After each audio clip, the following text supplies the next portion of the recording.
জামালপুরে পেট্রোল পাম্পগুলোতে তেলের জন্য লম্বা লাইন।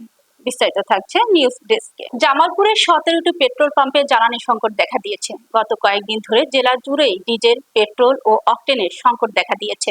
সারাদিন বিভিন্ন পাম্প ঘুরেও প্রয়োজনীয় জ্বালানি তেল পাচ্ছেন না চালকরা। আবার অনেকে ঘন্টার পর ঘন্টা অপেক্ষা করে সামান্য পরিমাণ তেল সংগ্রহ করছেন। এতে করে চরম দুর্ভোগে পড়তে হয়েছে যান চালকদের। বিশেষ করে কৃষকরা ডিজেল না পেয়ে হতাশায় ভুগছেন। কয়েকটি পাম্পে 2 থেকে 3 কিলোমিটার পর্যন্ত লম্বা লাইনে অপেক্ষা করছেন তেলের জন্য। তেল না পেয়ে বিপাকে বাইকরা।